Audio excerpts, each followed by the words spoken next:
तो भाई लोग कैसे हो। आज मैं आप लोग के सामने लेके आया हूँ प्रतिबंध मल्टी स्टारर स्टोरी है परमाणु तिरंगा और शक्ति की।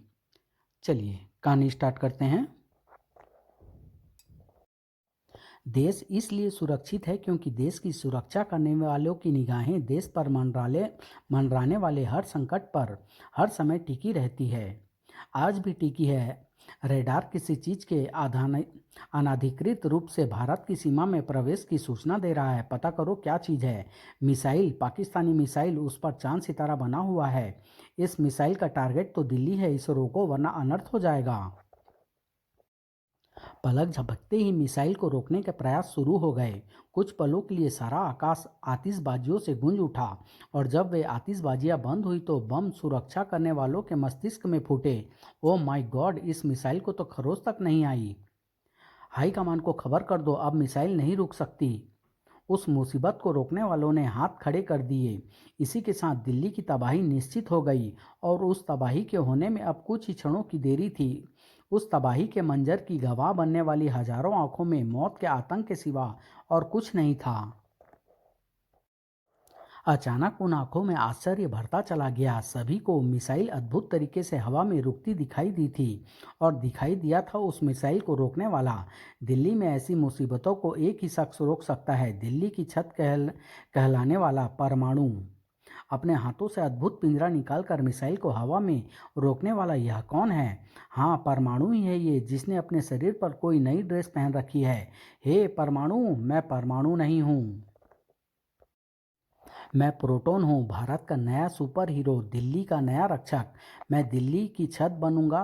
तुम्हें मुझे अपना नया सुपर हीरो मानना होगा। ओह, अपनी बढ़ाई करने के चक्कर में प्रोटॉन मिसाइल को भूल गया था और उसकी यह भूल दिल्ली वासियों की जान पर बनने जा रही थी, क्योंकि उसे धत्ता बताकर मिसाइल दिल्ली पर गिरने जा रही थी। आतंक की लहर ने एक बार फिर सभी के दिलो दिमाग पर कब्जा कर लिया। सभी जानते थे कि अब उनका विनाश निश्चित था, क्योंकि अब मिसाइल और उनके बीच की दूरी मात्र कुछ ही फुट थी और हजारों किलोमीटर प्रति मिनट चलने वाली उस मिसाइल को उस कुछ फुट की दूरी को पूरा करने में देरी कितनी लगनी थी।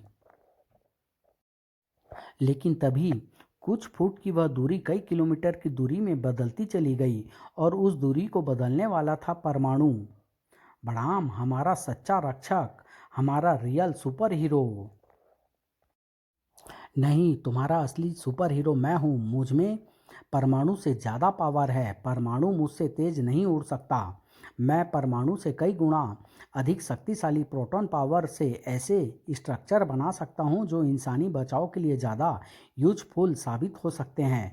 परमाणु सिर्फ ट्रांसमिट हो सकता है, जबकि मैं ट्रांसमिट होने के साथ साथ टेलीपोर्ट भी हो सकता हूँ। परमाणु की कार्य प्रणाली बेल्ट पर लगे स्विचों से काम करती है, जबकि मेरी सारी कार्य प्रणाली एकदम डिजिटल कंप्यूटराइज्ड है।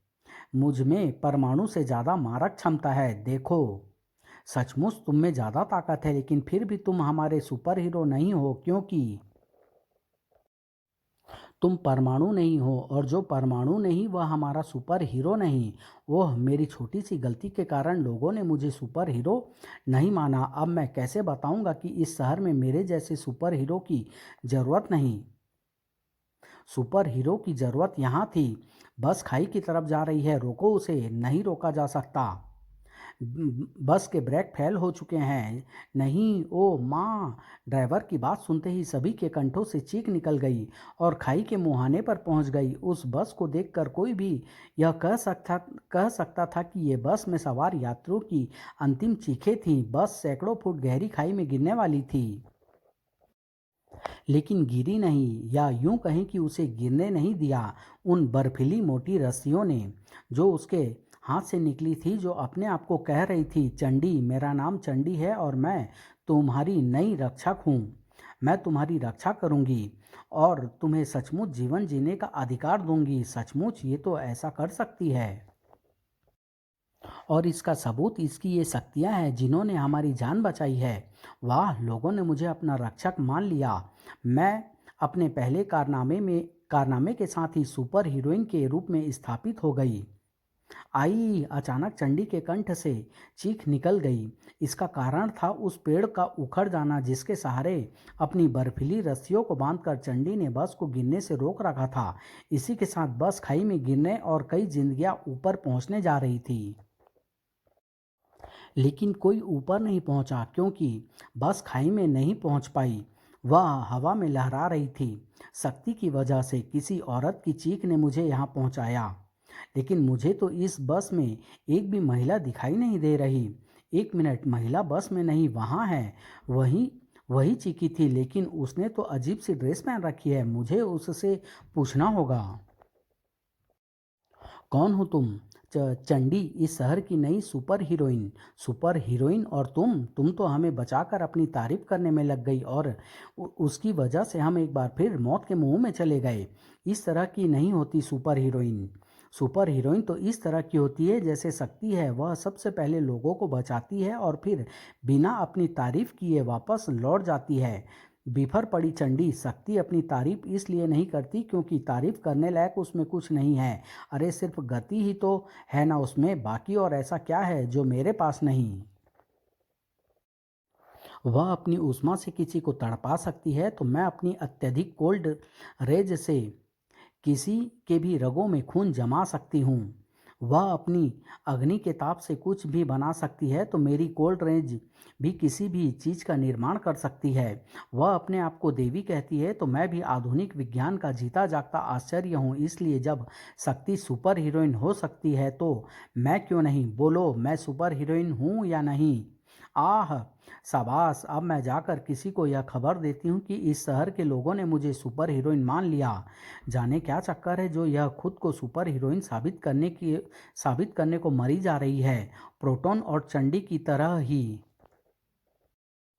शहर में एक और सुपर हीरोज नजर आ रहा था। तुम्हारे दिन लग गए क्योंकि अब इस शहर के चप्पे चप्पे पर हर समय अपनी निगाह रखेगा अशोका। धड़ाक! हम तो पहले ही तिरंगा से परेशान थे, ये अशोका कहाँ से आ गया? अशोका इस शहर की और देश की रक्षा करने आया है और ऐसा करके मैं तिरंगा को भुलवा दूंगा क्योंकि मेरे पास दीवार पर छिपकली की तरह चढ़ने और उन पर तेजी से दौड़कर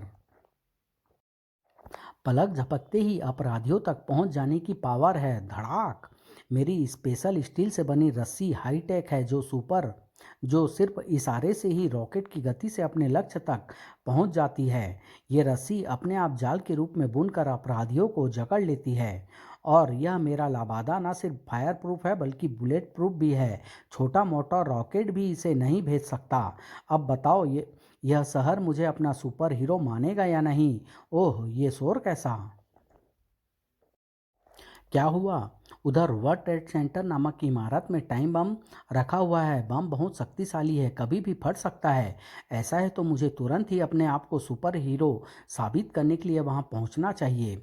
अशोका को घटनास्थल पर पहुंचने में एक पल भी नहीं लगा। कहाँ है टाइम बम? पता नहीं। बम खोजी हमने बम खोजी डिवाइसों से इस इमारत के चप्पे चप्पे पर बम को खोज लिया है, लेकिन हमें वह कहीं नहीं मिला। हाँ, ये कागज़ जरूर मिला है जिस पर किसी बूझ पहेली नामक विलेन ने बम से बचने का उपाय लिखा है, लेकिन एक पहेली के रूप में। लेकिन ये हल हो ही नहीं रही। मुझे दिखाओ यह पहेली। सुपर हीरो हर पहेली का हल कर सकता है। या तो दुनिया कर या तो दुनिया कर दे काली या भाग पकड़ कर गाड़ी। 11 नंबर वाली बूझ पहेली। क्या मतलब हुआ इसका? मेरे ख्याल से तो दुनिया काली करने से तो कोई मतलब नहीं निकलता, लेकिन ये 11 नंबर की गाड़ी का एक ही मतलब समझ में आ रहा है। आ गया क्या? बम से बचने का उपाय। और वह यह कि हमको सबको बम से बचने के लिए तुरंत ही यहाँ से भाग जाना चाहिए क्योंकि इस पहेली में 11 नंबर की गाड़ी का मतलब पैरों पैरों से है जो 11 नंबर जैसे लगते हैं। समझे? बिल्कुल समझे। जवाब नहीं अशोका, तुम्हारा दिमाग का। मैं तुरंत ही सभी को यहाँ से भाग खड़े होने का आदेश देता हूँ। ठहरो। यहाँ से भागकर तुम तो अपनी जान बचा लोगे, लेकिन अरबों रुपये की लागत से बनी इस इमारत का क्या होगा, जो राष्ट्र की संपत्ति है। और ऐसी संपत्ति का नुकसान देश का नुकसान है। हमारा फर्ज बनता है कि हम अंतिम समय तक इसे बचाने का प्रयास करते रहें। तिरंगा, हमारी तो यही कोशिश थी तिरंगा, लेकिन अशोका नाम के इस सुपर हीरो ने बूझ पहली का हल करके हमें बता दिया है कि यहाँ से भागने में ही हमारी भलाई है। Ashoka super hero, mister Ashoka, सिक्के का जो पहलू सामने होता है वह हर बार सच नहीं होता। कभी कभी सच सिक्के के उस पहलू में छिपा होता है जो हमें दिखता नहीं। क्या मतलब? समझ में आ जाएगा, जरा यह पहली मुझे दिखाइए। तिरंगा ने अशोका से पहली का वह कागज लिया। उसे कुछ पलों के लिए गौर से देखा। या तो दुनिया कर दे काली, या भाग पकड़कर गाड़ी 11 नंबर वाली, बूझ पहली। और फिर हमें एक बार फिर इस इमारत में टाइम बम को तलाश करना होगा, और इस बार हम यह काम इमारत की सारी लाइटें बुझाकर करेंगे। पागल हो गए हो? रात के समय लाइट बुझाने का मतलब है धूप अंधेरा हो जाना। ऐसे अंधेरे में वह टाइम बम कैसे दिखाई देगा? मैं समझा नहीं। समझ जाओगे। पहले हमें अपना काम करने दो, क्योंकि हमारे पास समय बहुत कम है। तिरंगा के निर्देशानुसार एक बार फिर बम की तलाश शुरू हो गई, और इस बार घड़ी के रेडिएशन की चमक। वह रहा टाइम बम, निष्क्रिय करो उसे। तुरंत ही टाइम बम अंधेरा करके मिलेगा, यह तुम्हें कैसे पता चला? बूझ पहली की पहली को हल करके, जिसमें उसने सारी दुनिया को काली करने के लिए लिखा था। दुनिया काली करने से उसका मतलब था वर्ल्ड ट्रेड सेंटर नामक इस इमारत में अंधेरा कर देना, क्योंकि अंधेरे में टाइम बम के साथ टाइम के लिए लगी घड़ी के नंबरों पर लगा रेडियम चमकेगा और बम नजर आ जाएगा। वाह, जवाब नहीं तुम्हारे दिमाग का तिरंगा। पलक झपकते ही सारी समस्या का समाधान कर दिया। एक तुम हो जो घटिया हरकतें करके अपने आप को सुपर हीरो कह रहे हो। भाग जाओ यहाँ से, वरना सरकारी कामकाज में दखल अंदाजी करने के जुर्म में अंदर कर दूंगा। एक और सुपर हीरो अपने आप को सुपर हीरो साबित करने में नाकाम हुआ था, और यह सातिर दिमाग की हार थी जो रतन डागा का दिमाग कहलाता था। मैंने वर्षों तुम तीनों पर मेहनत करके अपनी कंपनी का करोड़ों रुपया तुम्हारे ऊपर लगाकर तुम्हें इसलिए तैयार किया था कि तुम तीनों शहरों में ऐसे कारनामे करोगे कि सारा शहर तुम्हें अपना सुपर हीरो मानने लग जाएगा, और लोगों के दबाव में आकर सरकार भी तुम्हें ठीक वैसे ही कहीं भी आने जाने की, अपराध को रोकने की मान्यता दे देगी, जैसे परमाणु शक्ति और तिरंगा को मिली हुई है। लेकिन तुम्हारी हरकतों और गलतियों ने मेरे प्लान को चौपट कर दिया। इनका तो पता नहीं बॉस, लेकिन मुझे तो लोगों ने सुपर हीरोइन मान लिया है। बकवास मत करो, मैंने देखा था तुमने डरा कर लोगों से खुद को सुपर हीरोइन बनवाया है, और इस तरह मेरा काम नहीं चलने वाला। वह तो तब चलेगा जब सर्वसम्मति से तुम्हें सुपर सुपर हीरो माना जाए। तभी मेरा मकसद हल होगा। तभी मैं परमाणु के निर्माता प्रोफेसर कमल कुमार की शोहरत का अपने पैरों के नीचे कुचलकर उससे बड़ा सुपर हीरो का निर्माता कहलाऊंगा। हम अपनी गलती मानते हैं, हमें एक बार और मौका दीजिए। हम अपने कारनामों से लोगों का दिल जीतेंगे और खुद को सुपर हीरो साबित करके दिखाएंगे। नहीं हो सकता। जब तक इस शहर में परमाणु शक्ति और तिरंगा है, तब तक ऐसा कभी नहीं हो सकता कि उनके होते किसी और सुपर हीरो का नाम इस शहर के लोगों की जुबान पर चढ़े। अगर ऐसा है तो फिर हम उन्हें हमेशा के लिए इस शहर से दूर कर देते हैं। उन्हें खत्म करके, हम आज ही उन पर हमला बोलकर उन्हें खत्म कर देते हैं। खामोश, अपने इसी दिमाग की बदौलत तुम तिरंगा से मात खाकर लौटे हो। उन तीनों पर हमला करके उन्हें खत्म करने की सोचना बेवकूफ़ी है, क्योंकि अव्वल तो उन्हें मारना इतना आसान नहीं, और एक पल के लिए मान भी लिया जाए कि तुम उन्हें मार सकते हो, तो तुम सुपर हीरो नहीं, उनके हत्यारे कहलाओगे। उन तीनों को तो मैं अपने अद्भुत दिमाग और बेमिसाल प्लानिंग से खत्म करूंगा, और मेरा पहला शिकार बनेगा परमाणु। परमाणु, यस प्रोबोट, अपने उड़ने की दिशा बदलो, क्योंकि तुम्हें तुरंत ही नई दिल्ली रेलवे स्टेशन पहुंचना है, जहां एक खौफनाक और हैरत अंगेज नज़ारा मौजूद है। उसके हाथों से निकलने वाली किरणों ने पूरी की पूरी राजधानी एक्सप्रेस को हवा में उड़ा दिया है। आकीड़ों की किरणों से तुम्हें ऐतराज है? लो, मैं अपनी किरणों को इस ट्रेन से हटा लेता हूँ। किरणों को हटाना तो और भी गजब हो गया, क्योंकि किरणों के हटते ही हवा में लटकती ट्रेन हवा में उछले पत्थर की तेजी से नीचे गिरने लगी। नीचे गिरते ही ट्रेन ध्वस्त हो जाने वाली थी, लेकिन ये क्या, ट्रेन पत्थर की तरह नहीं बल्कि रुई की तरह नीचे आई। और यही बात आकिड़ों को हैरत में कर देने वाली थी। ट्रेन को तो तेजी से गिरकर चूर चूर हो जाना था, वह इतने आराम से नीचे कैसे आई? मैं लाया। अब मैं ही तुझे जमीन सुंघाऊंगा। पीली और हरी ड्रेस यानी तू परमाणु है। तुझे सामने लाने के लिए ही तो मैंने यह नाटक किया था। अगर यह नाटक था तो समझ ले इसका पर्दा गिर गया। तेरे जमीन पर गिरने के साथ ही पलक झपकते ही ढेरों परमाणु रस्सियां आकिड़ों के शरीर पर थी, लेकिन पलक झपकने से पहले ही परमाणु रस्सियों का ढेर उसके शरीर से गायब हो गया। तेरी परमाणु रस्सियों का ढेर गायब नहीं हुआ, ऑब्जर्व हो गया। तुझे वापस चाहिए तो यह ले। ओह नो, मेरी परमाणु रस्सियां उसके शरीर में समाने के बाद पहले से कहीं ज़्यादा होकर वापस लौट आई, और इसने शिकार भी मुझे बनाया है। मुझे इससे निकलना होगा और इसे अपने परमाणु छल्लों का निशाना बनाना होगा। मेरे परमाणु छल्ले उस पर असर डाल रहे हैं। मुझे अपने वार की मात्रा को और भी ज़्यादा बढ़ाना होगा। परमाणु को लगा कि वह आकिड़ों को समाप्त कर देगा, लेकिन यह उसका भ्रम था। यह उसे अगले ही क्षण पता चल गया। तूने क्या सोचा मैं खत्म हो गया? मैं तो नाटक कर रहा था, और वो भी इसलिए कि तू ज़्यादा से ज़्यादा मुझ पर अपने परमाणु छल्ले बरसाए और मैं उन्हें और भी ज़्यादा करके वापस लौटा दूं। ओह नहीं, ओह ये क्या हो रहा है? मेरे ही परमाणु छल्ले मुझे और इस सारे शहर को रौंदने के लिए तैयार है। मुझे अपने जख्मों की परवाह किए बिना चारों तरफ छितराए अपने घातक परमाणु छल्लों को रोकना होगा। चारों तरफ परमाणु छल्लों की एक दीवार बनाकर। वाह, इस शहर को तूने बड़े ही शानदार तरीके से बचाया, लेकिन अपने आप को कैसे बचाएगा? बुरी तरह फंस गया परमाणु।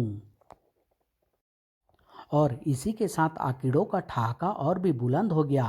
परमाणु, चाहूँ तो तेरे रेडियो एक्टिव शरीर को भी अपने लेड यानी शीशे से बने इस शरीर में ऑब्जर्व कर लूँ, लेकिन ऐसा करना मेरा मकसद नहीं। मेरा मकसद तो कुछ और है, और वो तभी सिद्ध होगा जब तू मुझ पर वार करेगा। अब समझा कि उसके शरीर पर मेरे घातक वारों का असर क्यों नहीं हो रहा था। उसका शरीर लेड से बना हुआ है, और लेड परमाणु की विकिरणों को कुचालक होता है, यानी मेरी परमाणु पावर से इसका कुछ भी नहीं बिगड़ने वाला। और वैसे भी अब मैं इस पर वार नहीं कर सकता, क्योंकि अपने पर वार करवाना ही इसका मकसद है। और यह ऐसा इसलिए कर रहा है क्योंकि मेरे वारों को अपने शरीर में सोख कर वह उसका इस्तेमाल उस शहर को तबाह करने में कर रहा है। ओह, यानी अब तू वार करने की नहीं बल्कि बचाव की नीति अपना रहा है। तुझे यह नीति जल्दी ही बदलनी पड़ेगी, क्योंकि अगर तूने मुझे खत्म नहीं किया तो मैं इस सारे शहर को खत्म कर डालूंगा। ओह देख परमाणु, बिल्डिंगें, बसें, टैक्सियां और सैकड़ों लोग जमीन छोड़कर हवा में उड़ रहे हैं। बचा इन्हें, वार कर मुझ पर। ओह, इस तरह कितनों को बचाएगा? कहाँ तक बचाएगा? और कीड़ों का कहना सही है, ऐसे मैं कब तक और कहाँ तक लोगों को बचा पाऊंगा? इन सब को बचाने के लिए तो मुझे आकीड़ों का कोई स्थायी हल ढूंढना होगा। लेकिन क्या? एक तो मैं उस पर अपने परमाणु पावर से भरे वार कर नहीं सकता, और ऊपर से उसका शरीर ऐसे मजबूत लेड से बना हुआ है जिस पर ना तो गोलियां और बारूद असर कर रहा है, और ना मेरी परमाणु पावर। एक मिनट, बम ने उसके शरीर में जो हल्की सी दरार डाली है वह तुरंत ही उसे भर रहा है, और ऐसा वो ज़रूर अपनी कमजोरी छिपाने के लिए कर रहा है। कमजोरी? ओह, अगर मेरा सोचना सही है तो एक जगह मेरी परमाणु पावर उस पर असर भी डाल सकती है, और वहाँ से मेरी परमाणु पावर को ऑकिडो बढ़ाकर उसे खतरनाक भी नहीं बना पाएगा। लेकिन क्या मेरा सोचना सही होगा? हो सकता है, ट्राई कर लेने में क्या बुराई है। और इसके लिए मुझे अपनी बेल्ट का मॉलिक्यूलर स्विच दबाकर अपने आप को छोटा करना होगा, इतना छोटा कि मैं आसानी से इसके मुंह में घुसकर इसके पेट में मौजूद इसके मैकेनिज्म में पहुंच जाऊं, और यहाँ और यहाँ करूँ ऐसे परमाणु ब्लास्ट जो आकिडो के इस मैकेनिज्म के परखच्चे उड़ा दे, जो निश्चय ही उसके शरीर के बाहरी हिस्से की तरह मजबूत नहीं होंगे। मेरे वार यहाँ काम कर रहे हैं, अब मुझे तुरंत ही अपने कई परमाणु ब्लास्ट करने हैं। वैसे तो शहर के जिस घने इलाके में हम मौजूद हैं वहाँ मेरे परमाणु ब्लास्टों से परमाणु विकिरण फैलने का खतरा है, लेकिन फिलहाल मुझे घबराने की कोई ज़रूरत नहीं। मैं आकिडो के लेड से बने ऐसे शरीर में मौजूद हूँ जो उन परमाणु विकिरणों को बाहर जाने ही नहीं देगा। परमाणु ने अंदर ही अंदर अपने दुश्मन को खत्म किया और उसके निढाल होकर गिरने से पहले ही उसके शरीर से बाहर निकल आया। आखिर मैंने इसे खत्म कर ही दिया, लेकिन यह समझ में नहीं आया कि इसे भेजा किसने था, और यह मुझे खत्म करने की जगह खुद मेरे हाथों खत्म होने के लिए क्यों इंटरेस्टेड था। आकिडो के जिस अंत ने परमाणु को परेशान किया था, उसी ने रतन डागो को खुशियों से भर दिया था। आकिडो के समाप्त होने के साथ ही मेरा आधा प्लान तो सफल हो गया। आधे के लिए मुझे थोड़ी सी और मेहनत करनी है, लेकिन उससे पहले करना है एक बेहद ज़रूरी काम। Indian atomic power research centre तक उनके मतलब की खबर पहुंचाना। बाकी सब अपने आप ही हो जाएगा। परमाणु के खिलाफ क्या षड्यंत्र रचा जा रहा था, परमाणु को इसका गुमान भी न था। उसका तो मन और मस्तिष्क पूरी तरह प्रोबोट के उस मैसेज पर लगा हुआ था जो उसके कानों में गूंज रहा था। बारूद से भरा एक जेट प्लेन बेकाबू होकर जमीन की तरफ बढ़ रहा है, उसे रोको परमाणु। अगर वह आबादी वाले इलाके में गिर गया तो अनर्थ हो जाएगा। कुछ नहीं होगा प्रोबोट, मैं उसे जेट के एकदम पास हूँ। मैं उसे अपने हाथों में जकड़कर अंतरिक्ष में ले जाने वाला हूँ। ओह ओह नो। परमाणु ने जेट को जैसे ही छुआ वैसे ही उसे एक दुर्घटना का आभास हुआ, लेकिन अब तक देर हो चुकी थी। अब उस दुर्घटना को होने से नहीं रोका जा सकता था जो उस भीषण धमाके के रूप में हुई थी। ओफ, मेरे हाथ लगाते ही इस जेट प्लेन में भीषण धमाका हो गया। प्लेन के जलते टुकड़े और धमाके के बावजूद भी फटने से बचा बारूद नीचे मौजूद घने इलाकों में तबाही मचाने जा रहा है। मुझे इन सब को रोकना होगा, क्योंकि जो भी हो आखिर नीचे गिरती इस आफत का कहीं ना कहीं जिम्मेदार मैं ही हूँ। परमाणु ने अपनी पूरी गति और ताकत लगा दी थी, लेकिन फिर भी कुछ टुकड़ों को जमीन पर पहुंचने से नहीं रोक पाया था। उफ, जलते हुए टुकड़ों ने उन मकानों में आग लगा दी है। मुझे ध्यान रखना है कि इस आग से कम जान माल का नुकसान हो, लेकिन मेरे हाथ लगते ही वह जेट प्लेन फट कैसे गया? जवाब रोबोट के पास था। मैंने उस प्लेन के स्कैनिंग शॉट्स की जांच करके यह पता लगाया है परमाणु कि वह प्लेन ऐसी धातु का बना हुआ था जिसमें पहले से ही परमाणु रिएक्शन की मात्रा बहुत अधिक थी। जैसे ही तुमने उसे हाथ लगाया वैसे ही उसकी वह मात्रा और अधिक बढ़ गई और उसमें विस्फोट हो गया। एक बात और, परमाणु नई दिल्ली रेलवे स्टेशन के पास जिस इलाके में तुम्हारी आकिडो से भिड़त हुई थी वहाँ काफ़ी अधिक मात्रा में परमाणु विकिरण फैली हुई है। इंडियन परमाणु पावर रिसर्च सेंटर के वैज्ञानिक उन विकिरणों को वहाँ फैलने के कारण का पता कर रहे हैं।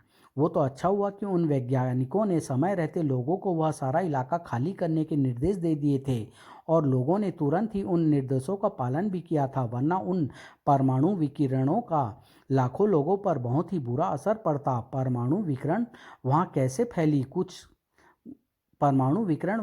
फैली, कुछ पता चला?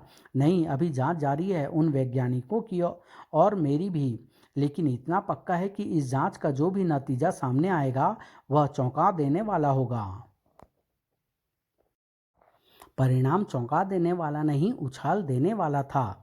परमाणु के कारण परमाणु विकिरण फैला। परमाणु वारों का सहारा लेकर आकिडो ने शहर में आतंक मचाया।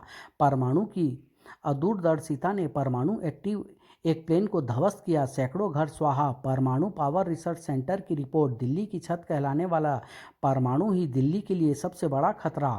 किसी दिन हमारे ऊपर परमाणु बम की तरह फटकर गिरेगा परमाणु, और मुझे नहीं लगता वह दिन ज़्यादा दूर है। परमाणु के विरुद्ध विरोध के स्वर उठने लगे थे, और इसने सबसे बड़ा स्वर था दिल्ली के सबसे प्रतिष्ठित वकील सत्यप्रकाश का। सत्यप्रकाश ने परमाणु को जनहित के लिए सबसे बड़ा खतरा माना था, इसलिए सत्यप्रकाश इस प्रकरण को अदालत में खींच कर ले गए थे। परमाणु दिल्ली की छत और आंख कहलाया जाता है। उसने सैकड़ों बार दिल्ली को भीषण संकटों से बचाया है मिलॉर्ड, लेकिन यह कहना एकदम उचित है कि दिल्ली की छत कहा जाने वाला यह सुपर हीरो परमाणु एक दिन दिल्ली की ही तबाही का कारण बनेगा और इसका छोटा सा नमूना हमें पिछले दिनों ही देखने को मिला है। पिछले दिनों शहर में जो एटॉमिक रिएक्शन फैला और प्लेन फटने का जो हादसा हुआ, उसमें मेरा कोई दोष नहीं है मिलॉर्ड। मैं पिछले कई वर्षों से शहर में अपनी परमाणु पावर्स का प्रयोग करता आ रहा हूँ, लेकिन कभी भी उससे किसी को नुकसान नहीं हुआ। मेरी हर पावर इतनी नियंत्रित और इतनी सीमित होती है कि वह किसी को नुकसान पहुंचा ही नहीं सकती। यानी तुम यह कहना चाहते हो कि परमाणु पावर रिसर्च सेंटर की रिपोर्ट झूठी है?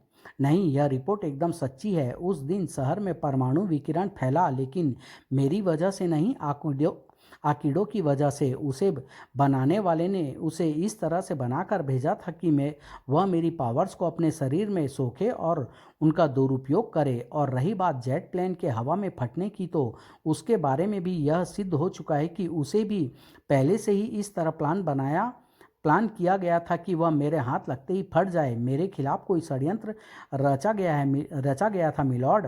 एग्जैक्टली यही मैं कहना चाहता हूँ मिलॉर्ड कि परमाणु के विरुद्ध किसी ने षड्यंत्र रचा था।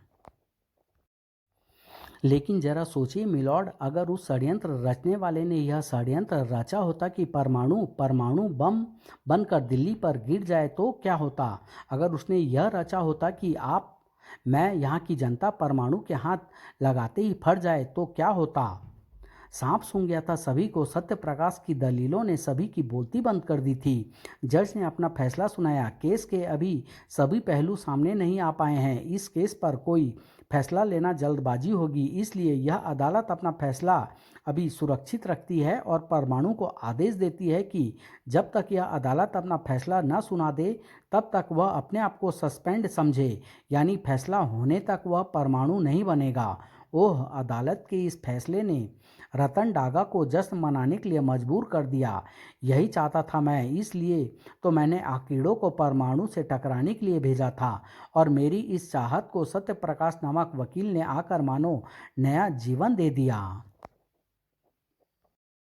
यानी किस्मत भी मेरा साथ दे रही है। मुझे इस मौके का पूरा फायदा उठाना चाहिए और जल्दी से शिकार बनाना चाहिए उस अगले सुपर हीरो को जिसका नाम है तिरंगा। तिरंगा फिलहाल उस भारत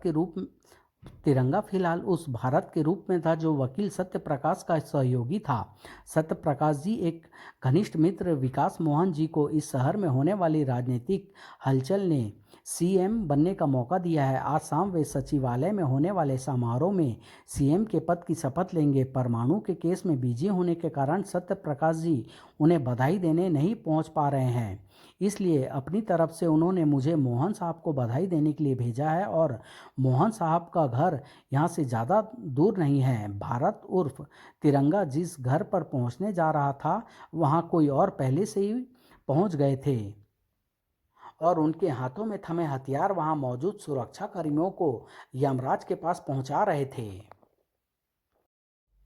हम आज शाम सीएम बनने वाले विकास मोहन को नरकवासी बनाने आए हैं। वह कौन हो तुम? तुम्हारी मौत, हम तुझे मार कर ही तेरी शक्ल और कद काठी के अपने एक आदमी को तेरी जगह सीएम की गद्दी पर बैठाना चाहते हैं, लेकिन हम